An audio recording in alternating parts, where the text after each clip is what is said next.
पेश किया बजट। अल्मोड़ा में आम लोगों और कार्यकर्ताओं ने स्क्रीन के जरिए सुना बजट।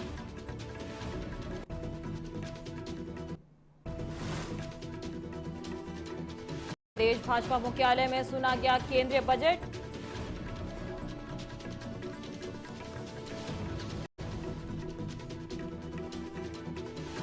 निर्मला सीतारमण ने लोकसभा में पेश किया बजट। अल्मोड़ा में आम लोगों और कार्यकर्ताओं ने स्क्रीन के जरिए सुना बजट।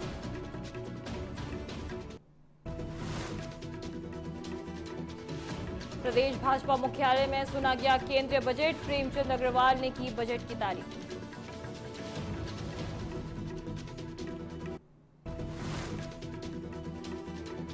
देहरादून में बेसहारा गौवंश के बचाव के लिए प्रशासन ने उठाए कदम। गौदानों के निर्माण और राजकीय मान्यता की प्रक्रिया तेज।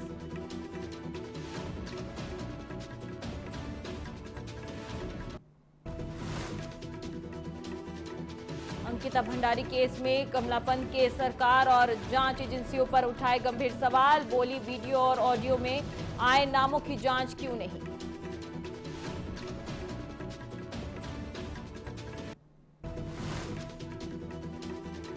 नौवीं बार निर्मला सीतारमण ने पेश किया बजट। प्रेमचंद अग्रवाल ने की निर्मला सीतारमण की तारीफ।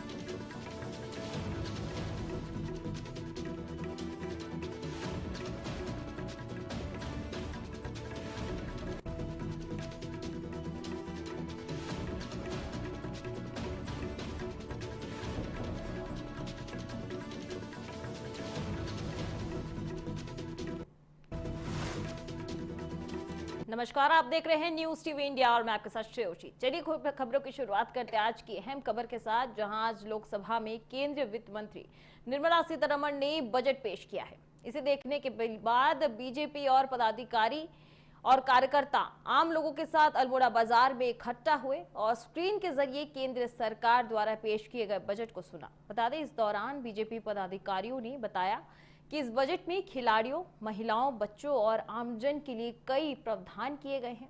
उनका कहना था कि बजट का लाभ देश के हर जिले तक पहुंचेगा। उन्होंने ये भी कहा कि राष्ट्रीय राजमार्ग और पुलों के निर्माण के लिए जरूरी व्यवस्था की गई है। साथ ही खिलाड़ियों को आगे बढ़ाने और उनके विकास के लिए भी कई कदम उठाए गए हैं। बीजेपी पदाधिकारियों ने बजट को विकासशील बताया और कहा कि इससे देश में सकारात्मक बदलाव आएंगे। उनका मानना है कि यह बजट देश की लंबे समय की प्रगति के लिए लाभकारी साबित होगा। इस मौके पर कार्यकर्ताओं और आम लोगों ने भी इस बजट को लेकर उत्साह और सकारात्मक प्रतिक्रिया दी। बीजेपी के पदाधिकारियों ने आम लोगों को बताया कि बजट के इन प्रावधानों का असर सीधे उनकी जिंदगी और जिले के विकास पर देखने को मिलेगा।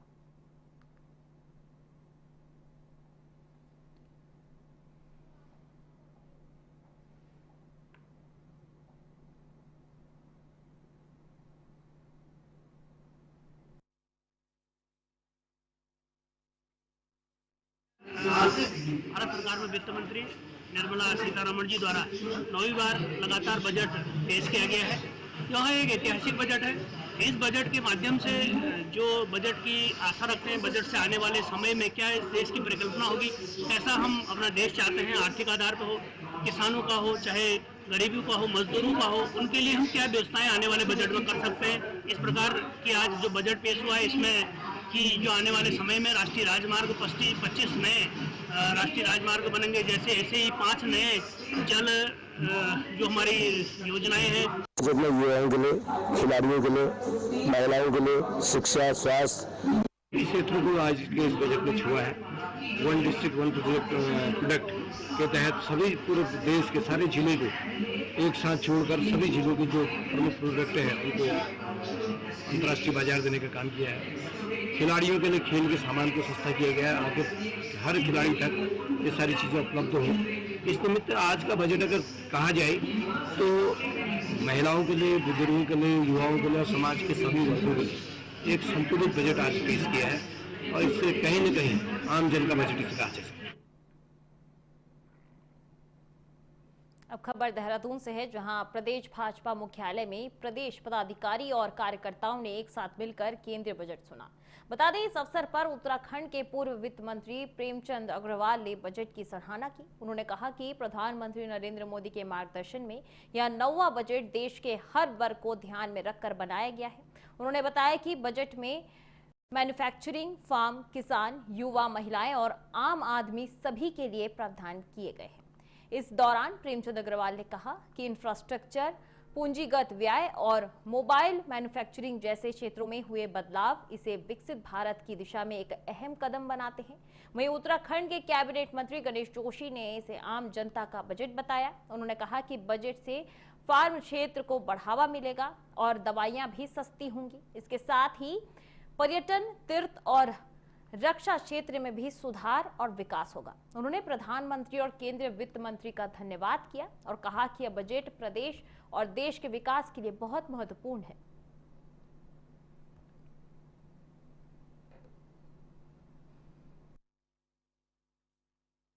देखिए, सबसे पहले मैं आप सभी को रविदास जयंती की बहुत बधाई दे रहा हूं और अच्छा अवसर है कि इसी दिन और रविवार होते हुए भी अपने केंद्र का बजट प्रस्तुत हो रहा है। माननीय प्रधानमंत्री जी के मार्गदर्शन में जिस प्रकार से हमारी केंद्रीय वित्त मंत्री सीतारमण जी अपना 9वां बजट पेश कर रही हैं, अच्छा लग रहा है कि जब वो पूरा बजट प्रस्तुत कर रही है और जिस प्रकार से उन्होंने पूरे इस विकसित भारत को बेस मानते हुए, यानी कि विकसित भारत की तरफ बढ़ता हुआ हमारा ये भारत के लिए बजट प्रस्तुत किया गया। देखिए, सबसे पहले तो मैं माननीय प्रधानमंत्री जी का, माननीय वित्त जी का विशेष आदर करता हूँ कि सबसे ज्यादा चिंता उन्होंने जो व्यक्त की है, लोगों के स्वास्थ्य करी है। फार्मा क्षेत्र में 10,000 करोड़ की व्यवस्था की है, जिससे हमारी दवाइयाँ सस्ती होंगी और उत्तराखंड को जो सबसे बड़ा फायदा होने वाला है, छोटे शहरों में 30 स्थलों को विकसित करने की बात उन्होंने। खबर देहरादून से है, जहां जिले में बेसहारा गौवंश के रक्षण के लिए प्रशासन ने कदम तेज कर दिए हैं। बता दें, जिलाधिकारी सविन बंसल के निर्देश पर स्वीकृत और प्रस्तावित गौदानों के निर्माण, संचालन और राज्य की मान्यता की प्रक्रिया को तेजी से आगे बढ़ाया जा रहा है। ग्राम छरबा में गौदान निर्माण के लिए 46 लाख रुपए की धनराशि पहले ही जारी की जा चुकी है। वहीं विकास खंड कलसी के खेरुआ में गौदान निर्माण के लिए 49 लाख रुपए जल्द जारी होंगे। बता दें, वहीं मौजा आर्केडिया ग्रांड प्रेमनगर में बाउंड्री वॉल निर्माण के लिए 14 लाख रुपए की बची हुई राशि जारी की जा चुकी है। बता दें कि डोईवाला में श्री हंस कालू सिद्ध बाबा जी गौशाला ट्रस्ट और भंडारी बाग और करणपुर में गुरु राम राय एजुकेशन मिशन द्वारा संचालित गौदानों को राज्य के मान्यता देने की प्रक्रिया भी शुरू कर दी गई है। इसके लिए भूमि अभिलेख और पशु कल्याण बोर्ड और सिफारिश और विभागीय निरीक्षण पूरा करने के लिए निर्देश दिए गए हैं। नगर निगम देहरादून के वरिष्ठ पशु चिकित्सा अधिकारी डॉक्टर वरुण अग्रवाल के अनुसार वर्तमान में 10 गौदान रजिस्टर हैं, जिनकी क्षमता लगभग 47,000 पशुओं की है। वहीं नए गौदान बन जाने के बाद यह क्षमता बढ़कर 54,000 तक पहुंच जाएगी। बता दें कि जिलाधिकारी ने गौदानों में पशुओं की स्वास्थ्य जांच, उपचार, टीकाकरण, संतुलित आहार, साफ पानी और सुरक्षित आवास सुनिश्चित करने के निर्देश भी दिए हैं।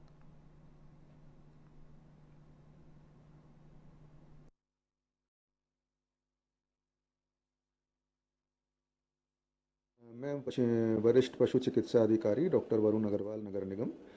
जो निराश्रित पशुओं को, जहां तक सवाल है, नगर निगम क्षेत्र में जितने भी निराश्रित पशु हैं उनके लिए नगर निगम की तो बहुत अच्छी तैयारी है। नगर निगम के पास इस समय 2 गौसदन हैं, एक शंकरपुर सेलाकुई में और एक केदारपुरम में। शंकरपुर के जो हमारा गौसदन है उसकी कैपेसिटी 800 पशुओं की है और उसमें वर्तमान में 427 पशु हैं। और जो हमारा केदारपुरम में जो कैपेसिटी है गौसदन की वो है 350 की, जिसमें वर्तमान में 279।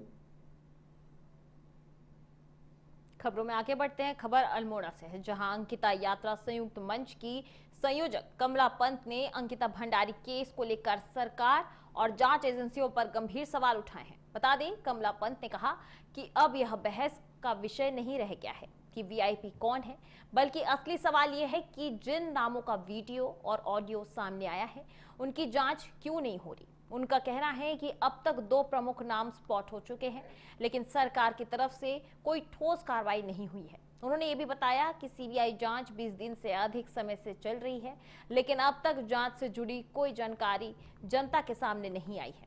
कमलापंत ने कहा कि सरकार पारदर्शिता की बात करती है, जो जांच के तथ्यों को जनता के सामने क्यों नहीं ला रही है। वहीं साथ ही उन्होंने सबूतों को नष्ट करने वालों के नाम सार्वजनिक करने और उन्हें जांच के दायरे में लाने की मांग भी की है। कमलापंत ने साफ किया है कि चाहे मुख्यमंत्री का नाम आए या किसी आम व्यक्ति का, कानून सभी के लिए बराबर होना चाहिए।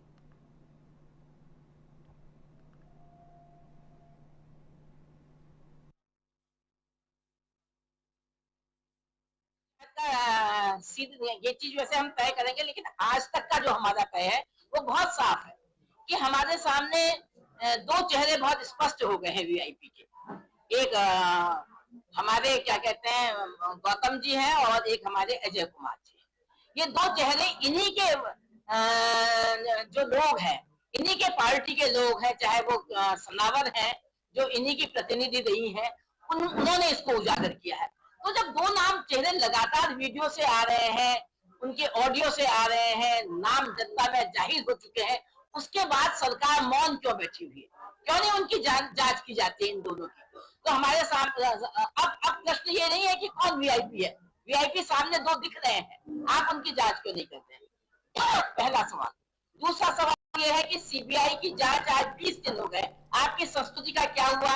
आपने उसको क्यों नहीं जनता में सार्वजनिक किया है? अभी तक जो संस्तुति है उसका ड्राफ्ट जनता में सार्वजनिक क्यों नहीं कर रहे हैं? अब खबर देहरादून से है, जहां पूर्व वित्त मंत्री प्रेमचंद अग्रवाल ने केंद्रीय वित्त मंत्री निर्मला सीतारमण को लेकर बयान दिया है।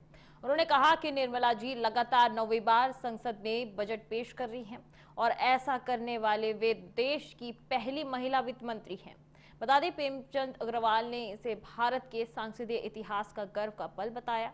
उन्होंने कहा कि यह सिर्फ एक व्यक्ति की उपलब्धि नहीं, बल्कि पूरे देश के सम्मान की बात है। आपको बता दें कि निर्मला सीतारमण ने बीते कई सालों में देश की अर्थव्यवस्था को संभालने का काम किया है। मुश्किल हालात में भी उन्होंने बजट के जरिए देश को आगे बढ़ाने की कोशिश की। कोरोना का समय हो या दुनिया की आर्थिक परेशानियां, हर दौर में उनका नेतृत्व देखने को मिला है। लगातार 9 बजट पेश करना आसान नहीं होता, लेकिन निर्मला सीतारमण ने यह कर दिखाया है। यही वजह है कि आज उन्हें देश भर से बधाइयां मिल रही हैं। यह पल न सिर्फ इतिहास में दर्ज होगा, बल्कि आने वाले पीढ़ियों के लिए एक मिसाल भी बनेगा।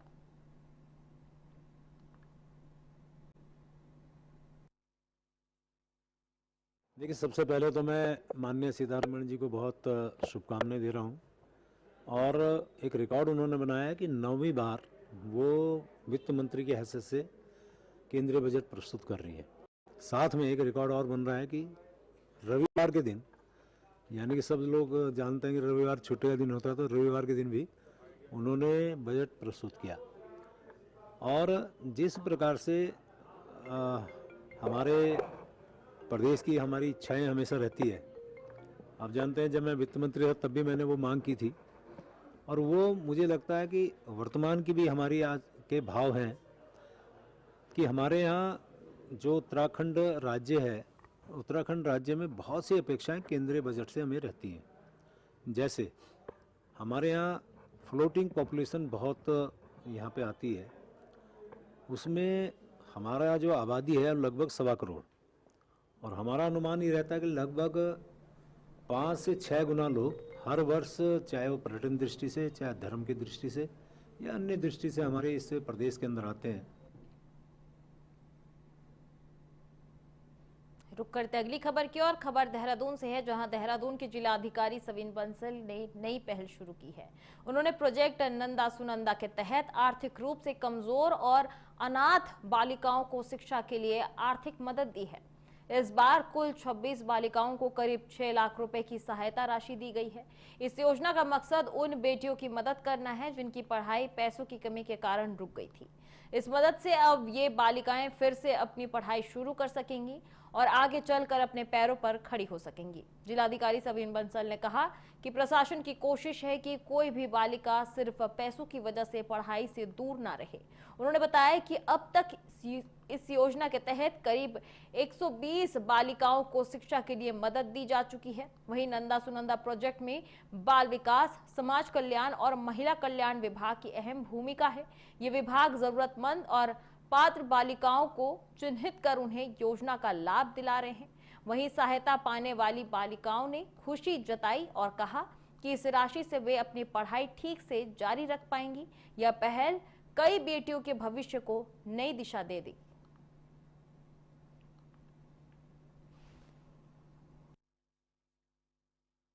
लगभग 120 बालिकाओं को एनेबल किया जा चुका है और उसमें माननीय मुख्यमंत्री जी का एक गाइडेंस थी, एक आइडिया था कि हम ये अपने कैपिटल डिस्ट्रिक्ट से ऐसा एक प्रोजेक्ट शुरू करें विभिन्न सोर्सेज से धनराशि जुटाते हुए कि जो हमारी बालिकाएं हैं जो ड्रॉप आउट्स हो जा रही हैं इकोनॉमिक हार्डशिप्स या फिर फैमिली ट्रेजेडीज के चलते, उनको हम यथासंभव प्रयास करके उनकी एजुकेशन को रिज्यूम करें। मैं डीएम साहब का दिल से शुक्रिया अदा करना चाहूँगी। मेरी मम्मी एक सिंगल पेरेंट है और कभी कभी मुझे अपनी मम्मी को देख के ऐसा लगता है कि मतलब मेरी मम्मी बहुत मेहनत करती है मेरे लिए। फीस मतलब बहुत ज़्यादा है मेरे स्कूल की, मेरी मम्मी बहुत मेहनत करती है और मैं डीएम साहब का दिल से शुक्रिया अदा करना चाहूँगी कि उन्होंने मुझे अपॉर्चुनिटी प्रदान करी और इस वजह से मेरे को बहुत बहुत लाभ मिला है। मुझे इस योजना का लाभ मिला है। इस साल पहले मतलब कॉलेज में एडमिशन लिया था तो मेरा फर्स्ट ईयर है, उसमें फादर नहीं है तो फीस कोई नहीं कर पाता, तो इसलिए मुझे इसका लाभ लेना पड़ा। बहुत बहुत धन्यवाद करती हूँ सबका जो इसके हेल्पर है और सबका ही कि इस चीज़ का हम सब कन्याओं को लाभ मिला है। बढ़ते अगली खबर की ओर। खबर देहरादून से है, जहां शहर के दिल कहे जाने वाले घंटाघर के पास और राजपुर रोड पर स्थित इंदिरा मार्केट को अब एक नया और बेहतरीन रूप दिया जाएगा। आपको बता दें कि इंदिरा मार्केट रीडेवलपमेंट प्रोजेक्ट के तहत मसूरी देहरादून विकास प्राधिकरण यानी कि MDDA के तैयारियां तेज कर दी गई है। इंदिरा मार्केट बेहद सक्रिय और अव्यवस्थित है। बाजार के दोनों ओर दुकानें आसपास बनी हुई हैं, वहीं जिससे यहां से 2 पहिया वाहन निकालना भी मुश्किल हो जाता है। बता दें 2 पहिया वाहन यहां आ नहीं सकते हैं और पार्किंग की भी कोई सुविधा नहीं है। इसी वजह से लंबे समय से इस प्रोजेक्ट की जरूरत महसूस की जा रही थी। MDDA के उपाध्यक्ष वंशीधर तिवारी ने बताया कि इस प्रोजेक्ट के तहत करीब 1500 गाड़ियों की पार्किंग बनाई जाएगी। साथ ही व्यापारियों की दुकानों को एक नए स्थान पर शिफ्ट किया जाएगा। पहले चरण में आने वाले दिसंबर तक 280 दुकानों का अलॉटमेंट किया जाएगा। जब दुकानें शिफ्ट हो जाएंगी तब खाली हुई जगह पर दूसरे चरण का काम शुरू होगा, जिसमें करीब 350 और दुकानें पार्किंग बनाई जाएगी। MDDA का कहना है कि यह प्रोजेक्ट जल्द पूरा किया जाएगा, जिससे बाजार व्यवस्थित होगा और लोगों को बड़ी राहत मिलेगी।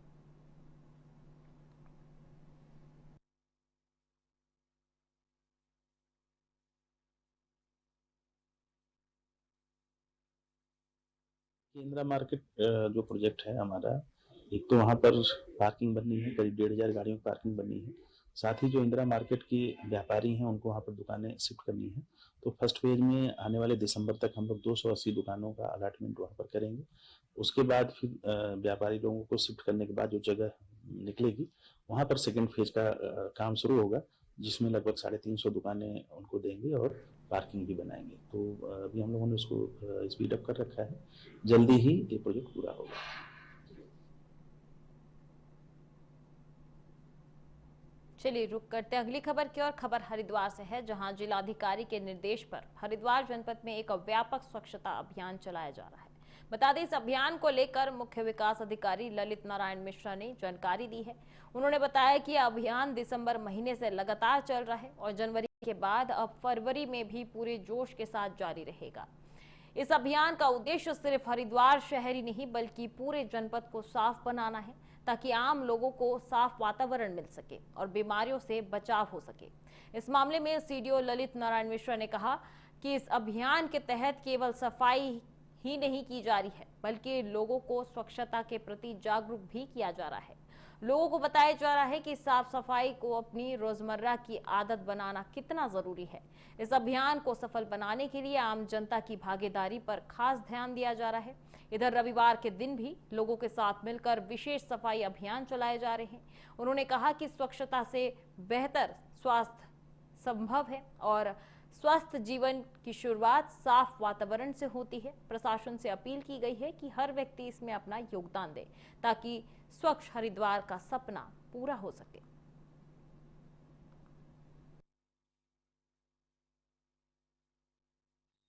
ये हमारा सफाई अभियान दिसंबर माह से और ये अब हम जनवरी के बाद हम फरवरी में प्रवेश कर रहे हैं। ये लगातार चल रहा है और इसमें हमारी जो कॉन्सेप्ट है वो है कि पूरे हरिद्वार शहर को, पूरे हरिद्वार जनपद को हमें स्वच्छ साफ सुथरा रखना है। तो इससे इसमें एक अवेयरनेस भी हमें बढ़ानी है, जन जागरूकता भी बढ़ानी है और इसमें काफी पब्लिक पार्टिसिपेशन हमें मिल रहा है। और इसके तहत हम जो अभियान ये चला रहे हैं उसमें संडे को भी अभियान जन सहभागिता के साथ चलाया जा रहा है। आम जनता को क्या सफाई से कई फायदे हैं। एक तो हम जो बीमारियां हैं उनसे हम दूर रहते हैं। स्वच्छता जो है हमारे स्वास्थ्य के लिए आवश्यक है और ये हमारे आदत में आ जानी चाहिए।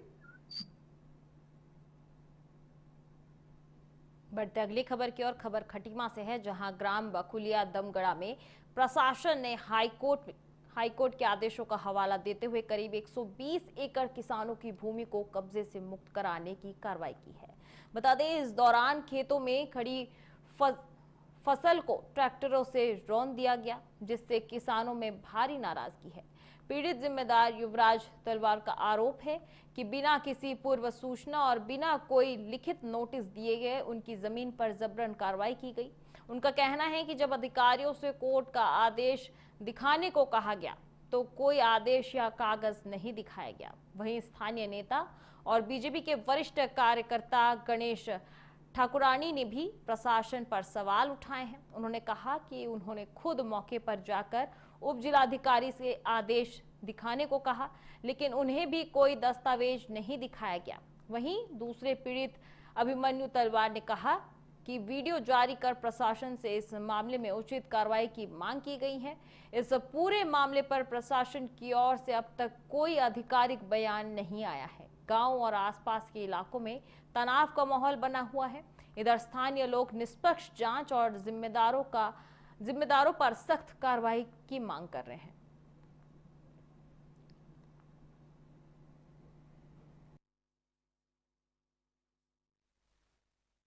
मेरे साथ कल एक घटना हुई थी जहां प्रशासन आके मेरी जमीनें जोत के चला गया बगैर कोई नोटिस दिए। मेरी खड़ी फसल गन्ने की, मेरी खड़ी फसल गेहूं की, और आज भी वही कार्य हो रहा है। आज भी हमने एसडीएम को फोन किया, हमने सबको फोन किया कि ये रोकिए, हमें कोई ऑर्डर तो दीजिए, कोर्ट का ऑर्डर दीजिए, किस हक से आप मेरे खेत में घुस रहे हैं। आज 1 फरवरी को भी यही कर रहे हैं, अभी तक ये रुके नहीं है। अभी मुझे एक वीडियो प्राप्त हुआ है, उस वीडियो को देखकर मुझे उस वीडियो में यह दिखाया है 20-25 ट्रैक्टर खाली मोमेंट में मेरे खड़े हुए गन्ने पे कब्जा कर रहे हैं और ये कब्जा प्रशासन द्वारा कराया जा रहा है। इसमें भू माफिया लोग इन्वॉल्व हैं, खुलेआम गुंडागर्दी हो रही है उत्तराखंड में। और मैं बार बार फोन मिला रहा हूं, मेरा फोन भी थाने में उठाया नहीं जा रहा है। मैं आप लोगों से विनती करता हूं, उच्च अधिकारियों से विनती करता हूं, मेरा ये मामला संज्ञान में लेके इस पे उचित कार्रवाई करी जाए। प्रशासन, मैं पुनः कह रहा हूं, प्रशासन द्वारा खुला गुंडागर्दी हो रही है।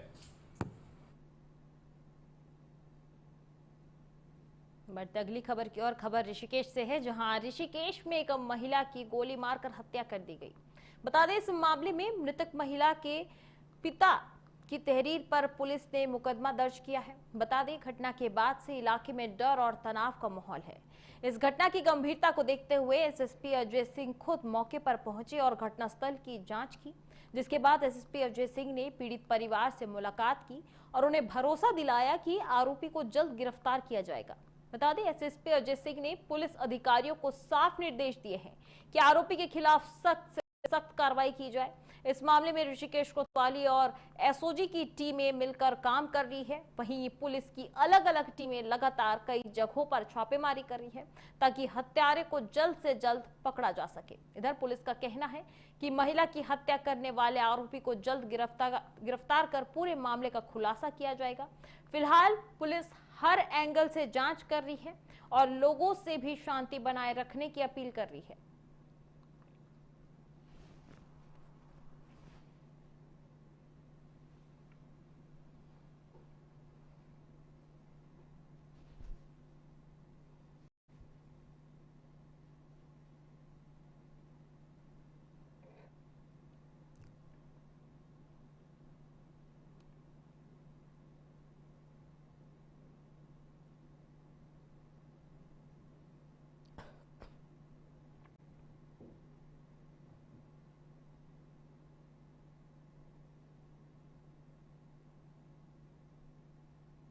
अब खबर सितारगंज से है, जहां तेज तर्रार कोतवाल सुंदरम शर्मा नशे के खिलाफ पूरी ताकत से जुटे हुए हैं। बता दें, वे जनता के साथ मिलकर नशे के खिलाफ एक मजबूत लड़ाई लड़ने की तैयारी कर रहे हैं। लगातार हो रही कार्रवाई के बाद अब पुलिस और जनता के बीच सीधा संवाद भी शुरू हो गया है। इसी कड़ी में कोतवाली परिसर में एक बैठक का आयोजन किया गया। इस बैठक में शहरी और ग्रामीण क्षेत्र के जनप्रतिनिधि, सामाजिक लोग और CLG सदस्य मौजूद रहे। इस बैठक में के दौरान नशे के बढ़ते हुए खतरे पर भी खुलकर बात हुई है और सभी से इसमें सहयोग करने की अपील की गई है। कोतवाल सुंदरम शर्मा ने कहा कि नशे के खिलाफ लड़ाई तभी सफल होगी जब आम लोग पुलिस के साथ खड़े होंगे। उन्होंने भरोसा दिलाया कि नशा तस्करों और अपराधियों के खिलाफ सख्त कार्रवाई जारी रहेगी। वहीं जनप्रतिनिधियों और सामाजिक लोगों ने भी अपने इलाके से नशा खत्म करने का संकल्प लिया है। इधर कोतवाल सुंदरम शर्मा एक दोस्त की भूमिका निभाते हुए, पुलिस की भूमिका निभाते हुए और जनता के बीच की दूरी को कम करने का प्रयास कर रहे थे। शहरी इलाकों से लेकर ग्रामीण और जंगल से सटे क्षेत्रों तक नशे के खिलाफ कार्रवाई लगातार जारी है। इधर पुलिस की इस पहल से आम लोगों में भरोसा और सुरक्षा की भावना मजबूत होती दिख रही है।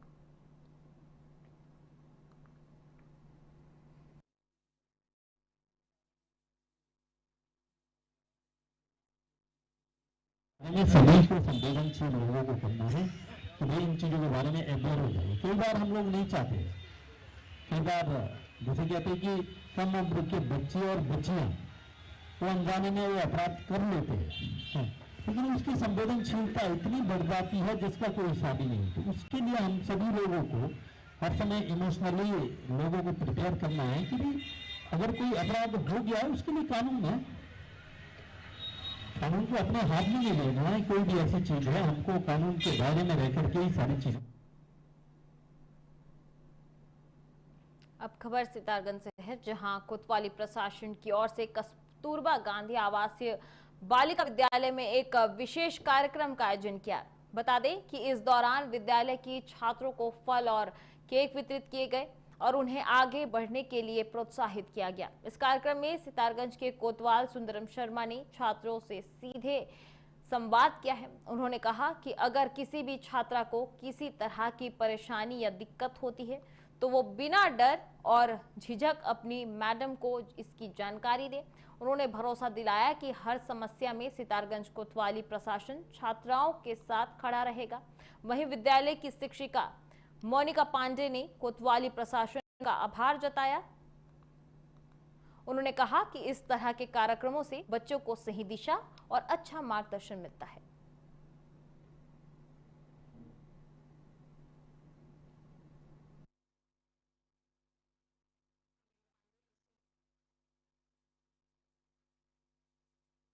मोनिका पांडे, कस्तूरबा गांधी आवासीय बालिका विद्यालय सितारगंज से।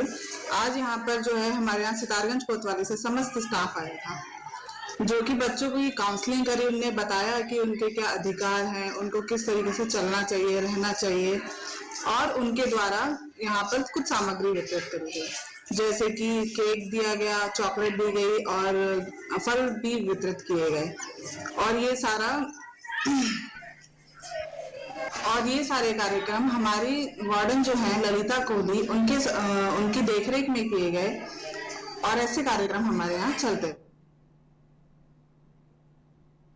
अल्मोड़ा जिले के सियालदे ब्लॉक में एक प्रेरणादायक और स्वास्थ्य संबंधी कार्यक्रम आयोजित किया गया। बता दें, बावड़ी किचार क्षेत्र में उत्तराखंड सरकार के बहुउद्देश्य शिविर के अंतर्गत GR charitable health trust Syalde ने निशुल्क नेत्र जांच शिविर का आयोजन किया है। बता दें, इस शिविर में क्षेत्र के लोगों ने उत्साहपूर्वक भाग लिया। इस दौरान 158 लोगों की आंखों की जांच की गई है। जरूरतमंद 80 लोगों को निशुल्क चश्मे दिए गए हैं। इसके साथ ही ट्रस्ट ने आंखों की दवाइयां, कैल्शियम, प्रोटीन पाउडर और मल्टीविटामिन टॉनिक भी बांटे। शिविर में ब्लड प्रेशर और शुगर जांच की सुविधा भी उपलब्ध कराई गई। वहीं जांच के दौरान 35 लोगों में मोतियाबिंद की समस्या पाई गई।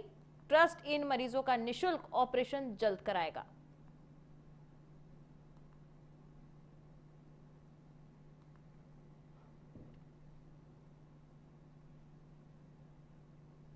तो फिलहाल मेरे साथ इस बुलेटिन में इतना ही। आगे की देश दुनिया की तमाम खबरों के लिए आप देखते रहिए न्यूज़ टीवी इंडिया। नमस्कार।